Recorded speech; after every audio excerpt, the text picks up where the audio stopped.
Hi, and welcome to our presentation, Everyone Belongs, a Faculty-Student Services Partnership to Promote UDL in the Classroom. My name is Janalee Morris. I'm the Manager of Learner Equity, Diversity, and Inclusion at Bow Valley College. Hi there, my name is Christy Caius, and I am a Program Chair within Business Administration with the Chu School of Business at Bow Valley College. Hi, my name is Leah Anderson. I'm an Accessibility Advisor at Bow Valley College. Thanks, everyone. For our agenda today, our plan is to provide you with a little bit of context around Bow Valley College, to talk about the background of the project and how we developed it, how we designed this pilot project. We're going to talk about the before and after of the course that we worked on, share some feedback we got from faculty and from our learners. We're going to talk about some of the limitations of this pilot study, and then talk about where we want to go from here.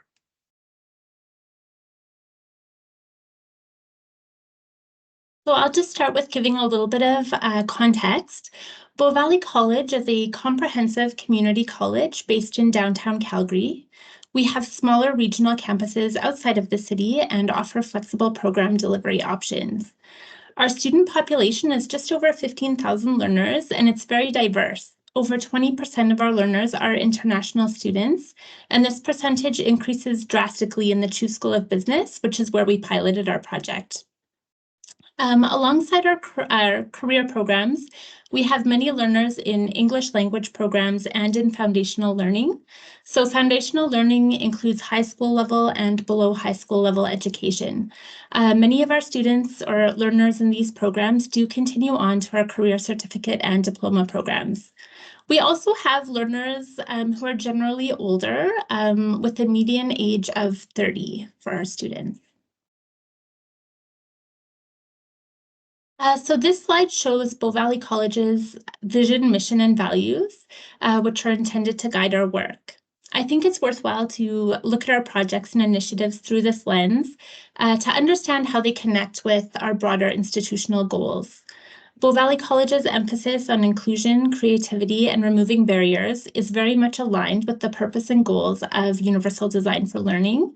And of course, UDL is at the core of our project and will be described in the next slides. Thanks, Leah. So what is Universal Design for Learning, or UDL? UDL is a curriculum design, development, and delivery framework that works to accommodate the needs and abilities of all learners to create equitable, inclusive, and accessible learning environments.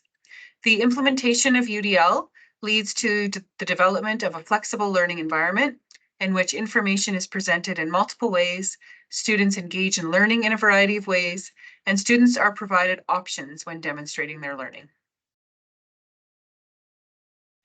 Why did we want to shift to a UDL model at the college?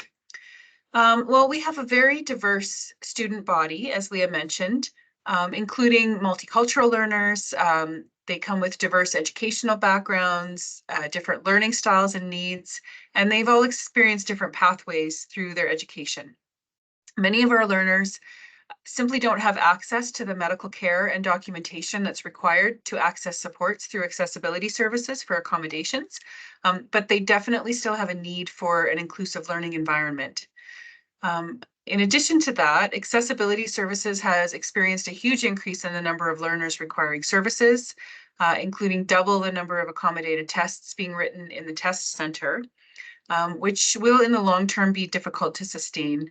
So we feel like Universal Design for Learning is a good model to try to manage some of that volume. And we also feel that UDL makes it easier for faculty to meet accommodation needs from a design standpoint, incorporating it right into the course from the ground up, instead of having to respond to many, many different individual accommodation needs. We also at the college are really trying to shift the way we think of accommodations in general by featuring Universal Design for Learning as the primary method by which we'll meet learner needs. So we will continue to provide individual accommodations as needed, but our hope is that if we can get more of our courses using UDL as embedded in the design, and that our accessibility team can work more closely with faculty to support that to happen, that will actually be meeting our learner needs in a better and more inclusive way. Okay, so in deciding how to pilot our project, we wanted to target an academic area that was less familiar with UDL. Some of our programs at Bow Valley College have already implemented UDL to various degrees, but we did expect that UDL had been incorporated to a lesser degree in the business programs. The Chu School of Business also has a very large proportion of international students. As I mentioned earlier, it's about 60% of the students in the Chu School of Business are international students, and we believe that applying UDL in this setting would be useful. So we connected with Christy, who was the program chair who had oversight of Management 1102, a course called Introduction to Organizations and Sustainability. This course is a required course for all first-year business administration students. It's also delivered in a variety of ways, including in-person, online, and hybrid. At the start of this project, Christy herself was not particularly familiar with UDL, and so we were really happy that she was open to trying the changes. Our rollout was made easier and faster because of the way that courses are designed and managed within the business administration program, and because of the very structured nature of Management 1102. So this course is managed by a central course contact, and only really major course changes need to be approved by a curriculum review committee. So in the case of this course, most of the recommended changes could be approved by Christy in her role as program chair. They were implemented in 6 sections of the course taught by 4 instructors. 2 of these were full-time faculty, and that included Christy. There was also 1 experienced casual instructor and 1 casual instructor with no prior teaching experience. So this is the process that we followed in order to implement the program. So we started by asking Christy to provide all of the course materials, including the syllabus, all of the assessments, the discussion questions, basically everything that the students would see during the course. The student services team, which was Leah and myself, reviewed all of that material. We were looking at sort of overall course design and the flow, as well as the 3 pillars of UDL, which include engagement, representation, and action and expression. We wrote up our recommendations, and then we met with Christy to discuss and identify what was possible. And, you know, there were a few things that weren't going to be possible right away. And also during that conversation, we really talked about some of the places where UDL had already been implemented or was already being used in the course, even though it might not have been called UDL at the time. Christy then implemented as many of the changes as she could. Some of them were very easy. Some required permission from the curriculum review committee, and so we weren't able to implement them in that term. They had to wait for that approval. And some of the proposed changes, such as allowing everyone to write the final exam for 3 hours as opposed to 2, were actually not possible because of a scheduling perspective of having availability of the room. So Christy addressed that in a different way, which she'll talk about. Then Christy communicated with the rest of the faculty teaching the course to let them know what changes had been made and why. And then Leah and I were invited to Christy's section of the course to talk to the students about Universal Design for Learning and to point out to them some of the changes that they could expect or some of the different ways that this course was going to be delivered. Thank you, Jenna-Lee. So in terms of what we changed in the course, I'll give a high-level overview of how UDL was incorporated based on the feedback that was received by Jenna-Lee and Leah. Where emphasis was predominantly placed was how we should be considering more choices in terms of the different types of assessments that we were administering in the course. Ensuring that all of the assignment outlines are posted in D2L, which is our learning platform Desire to Learn, so that learners have the ability to go in and read in advance what is a requirement within the course. We work to ensure that all of our PowerPoint slides or lecture notes and other material such as external resources were provided well in advance as well, so that learners would have the opportunity to work through based on their schedule to view again additional resources. We were also quite clear in terms of how learners should be connecting with their instructors. So traditionally, we may have a news update at the commencement of a course advising learners how to connect with the instructor of that particular section. We revised this to ensure that this was communicated multiple times in the course.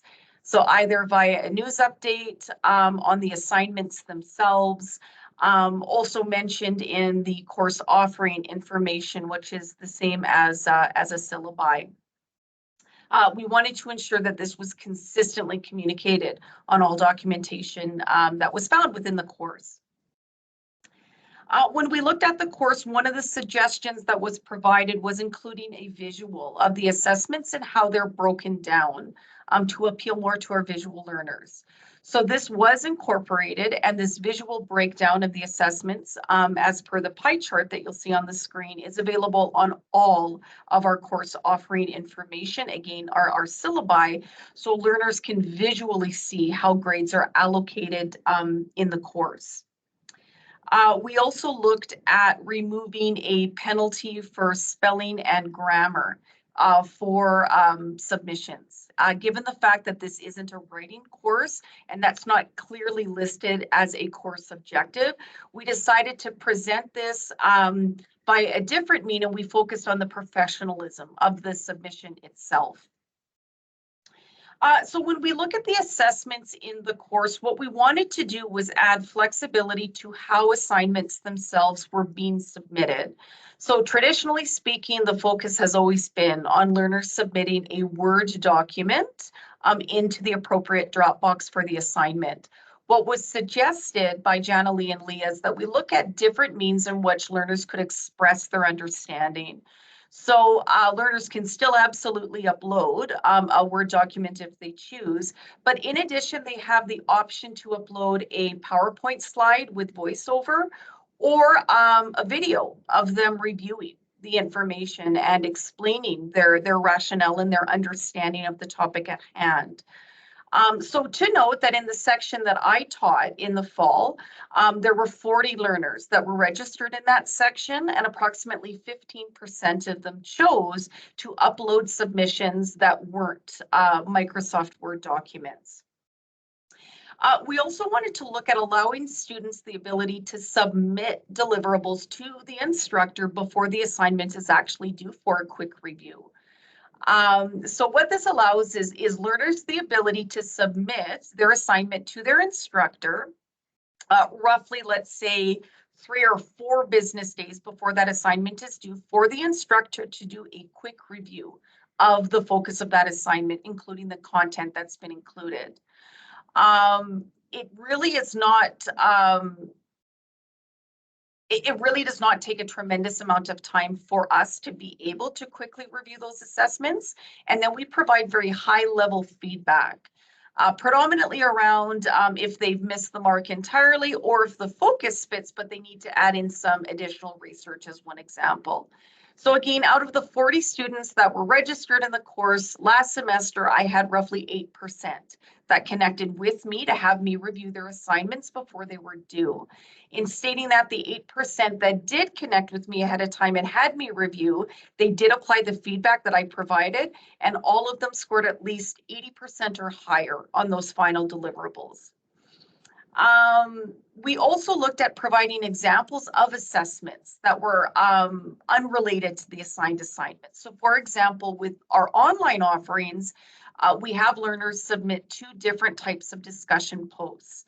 Now with our discussion posts, we have it set up so that learners have to submit before they can review what their peers have posted. With this, it can create a percentage of anxiety with our learners because they're not sure what the expectation is or what other learners will be submitting. So to help alleviate that degree of anxiety, what we do is we provide sample discussion posts so that learners can gauge or assess how they should be crafting their discussion posts. So again, this helps to reduce the degree of anxiety and helps to create an understanding in terms of the expectation. In the course itself, we have 3 what are referred to as knowledge tests. Now, these knowledge tests focus on a number of different modules within the course. Within these knowledge tests, learners are assigned per knowledge test 4 short answer questions that are pulled from a test bank that's updated each semester and updated by the instructor that's teaching that particular section. Before, we used to have a time requirement on these knowledge tests of 90 minutes. So students had 90 minutes to answer the short answer questions and then to save their quiz. Based on the UDL framework, we decided to remove that time limit in its entirety. So students, they have 3 days to submit a knowledge test. Once they start the knowledge test, they must complete it before logging out of their system, but they've got 3 days to choose from. And again, there is no stipulated time requirement. Within the knowledge test, again, based on our sample size of 40, the average time for a learner to submit and complete their exam was roughly 2 hours. So the extra time did provide a value for our learners to be able to edit and cross-reference their answers. In addition, learners have the ability to answer questions using bullet points, as one example. There are no marks deducted for grammar and spelling, so learners are advised to write to the best of their ability. If there's a challenge in understanding the focus of that learner's response, I would make a point of connecting with that learner once I'd commenced grading, because at times learners were able to give a stronger verbal review of the answer itself. In addition, a bulleted study guide is provided before each of the 3 knowledge tests. The bulleted study guide provides a high-level overview of topics that learners should be quite familiar with and comfortable with. All of the tests in this particular course are centered on application. None of it correlates back to memorization. So as long as learners have a clear enough understanding of the topic, they have the ability to apply that understanding to, regardless of how that question itself is being posed. So again, that high-level study guide provides learners an opportunity to review specific areas that they need to be well in the know of when it comes to the actual knowledge test itself. When it comes to the final case analysis in the course, what was suggested from the lens of UDL was ensuring that we have the ability to meet with learners before the final case analysis is due. This is in large part to ensure learners understand the focus of what they're undertaking. So to accommodate this, what we've incorporated into the course are what we refer to as milestone meetings. So we spend 2 classes out of the semester meeting with groups to discuss their analysis into the case itself. With this comes a rubric so learners understand how they're being graded on that milestone meeting. So I will give sample questions that I could pose during our meeting together. I will provide a high-level overview of how they should prepare for that milestone meeting so they feel comfortable in meeting with me or with another faculty member, excuse me. So again, the milestone meeting acts as an ability for us to be able to work with learners, answer questions, and to gauge their degree of understanding as well. What I failed to mention previously also is we have detailed rubrics that are available and are attached to each assessment in the course. So learners can see exactly how grades are being allocated for their deliverables as well. When it comes to this final case analysis, because it is a group analysis, we also have a team agreement that's available in D2L that our learners must complete with their group. So this team agreement will detail degrees of ownership by each group member so they understand what they are responsible for.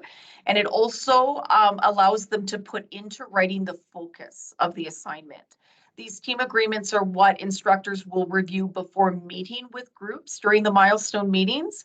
Again, it allows us to gauge understanding of the deliverable itself. We provide class time for learners to record their final presentations. So given the size of our classes and the volume of content that we have to get through, we do not have class time for learners to present in class. So what we do is have them record their final presentation in Microsoft Teams and then share the link of that final presentation with their instructor. Because our learners, many are working, many have families at home, and many are taking numerous courses each semester. We understand it's quite difficult for our learners to connect outside of their regularly scheduled class time, and considering that most classes have a high volume of group work that's involved. So as a result of that, we schedule a class towards the end of the semester for groups to get together to record that final presentation. In addition, group work itself is not an outcome of the course. It's not listed as a course learning outcome.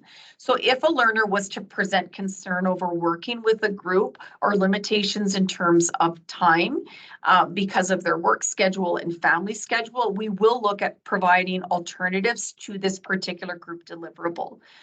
In stating that when this course was piloted in implementing the UDL changes, this was not presented as a challenge. I will say we do tend to experience a bit of pushback with group work with our online courses because of course they're set up so that learners can tackle the assignments based on their own schedules. So again, depending on the learner and the rationale that's being presented, we certainly can look at alternatives for learners to have to submit a group assessment. Okay, so we did gather faculty feedback from 3 of the 4 piloting instructors. So Christy's feedback was not included in the survey, but we did receive survey responses from the other 3 instructors. The overall feedback was really positive. So what we heard from instructors is that the changes were very easy to implement and that they didn't notice any difference to the time that they needed to spend on the course. The instructors understood the rationale and were really positive about the changes. All of the instructors expressed interest in incorporating UDL into future courses. And while instructors didn't notice a difference in student engagement, they did uniformly note that students took advantage of the choices that they were given. In terms of alternate assignments and things like that. So commenting on whether the changes impacted student learning and mastery of the content, one instructor did note that those students who did take advantage of the alternate option found it easier than writing a traditional paper. Another instructor indicated that no, they didn't really feel that the changes necessarily impacted student learning or mastery, but they did feel that it did alleviate some stress and anxiety on the part of some learners. They also noted that a couple of learners challenged themselves by using a different medium than they were used to. And another instructor noted that, they felt that this gives students different methods to demonstrate their learning and understanding, and that they were in favor of a variety of assessment methods. So we did receive some really useful feedback from one instructor who commented in the survey around just the need for really clear guidelines and criteria, both in terms of designing the guidelines, but also communicating them to students when alternate assignments are being offered. So the instructor noted just making sure that we have given clear instructions and examples to students on how to create the alternate options. So for example, a narrated PowerPoint, and how to also properly cite resources when using. With the normal paper or essay style, it's well written out, but for the alternative option, it wasn't until a student turned in a piece that wasn't at all cited when I thought it wasn't expressly explained how students should cite during a narrated PowerPoint. So I think that this feedback really highlighted for us just the need to really communicate the importance of very clearly defined alternate options for assignments, making sure, that all of these things are taken into account. How is the assignment going to be assessed? What are the expectations around that alternate assignment? So this was really useful feedback for us. And then we also gathered feedback from learners through an online survey that was administered at the end of the term. I will note that the survey was only administered to students in one section of the course. So this was the section that was taught by Christy.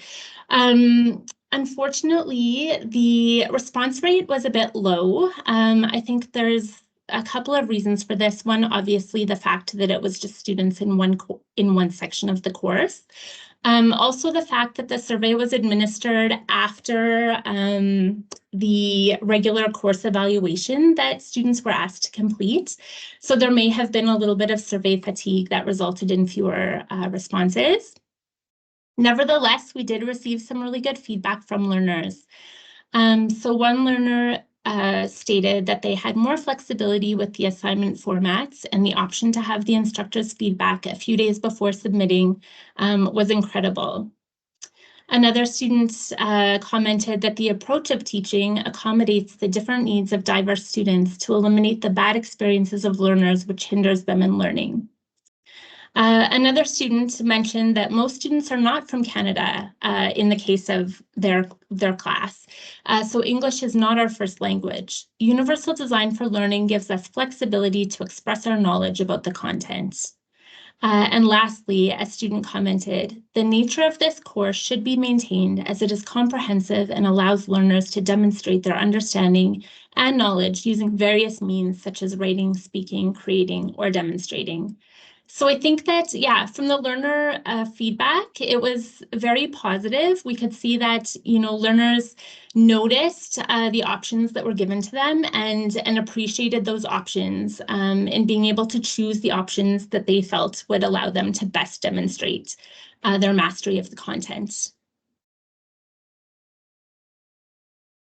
So this feedback was pulled from the learner evaluations for the course that I taught in the fall. So this feedback received, it wasn't specific to UDL. It's being incorporated though, because it really does reinforce certain areas of UDL that worked well and others that still needed to be revisited. And the parts that needed to be revisited have, which I'll touch on in just a moment. So out of the 40 students that were registered in the course, 29 responded. So our response ratio was 72%. So one of the questions that was asked was, this course information was presented in different ways that helped me to learn. So 57% of the learners strongly agreed, while 43% of the learners in the course agreed. Knowledge test 2 and test 3 are arranged too close to each other, and both are close to the final exam date, which creates high pressure to study and to learn. The reason that I chose to include this point is because it was absolutely valid. Last semester, learners submitted knowledge test 2 and based on scheduling had to write their final exam 2 days later. So it did create a fair bit of stress and anxiety going into the final exam as there was not enough time to prepare. So what we've decided to do in the course based on feedback received from Jana Lee and Leo was to remove the final exam in its entirety. We had the ability to do this because the course itself already has 3 knowledge tests, which really include a focus of topics which were covered on the final exam. So what we did was work to reinforce, in particular, that those learning outcomes were clearly included with those knowledge tests.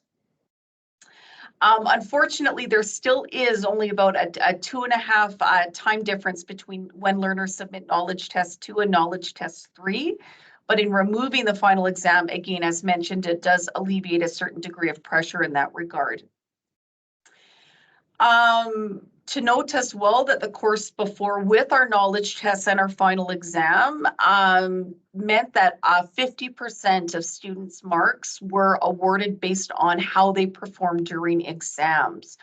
That was not a strong indication of a learner's ability in that regard. So again, it proved of value to look at alternate ways in which we could allocate grades that weren't centered back to an exam itself. The instructor was very open and helpful during the course. The opportunity to receive feedback about the assignment before submitting it provided us with more clarification about the directions we should take. Her language was simple to understand, and the methodology of the discussion made the time during the class truly productive. So again, I've included as it reinforces the value of allowing learners to submit their assignments before assignments are due for a high level inclusion of feedback.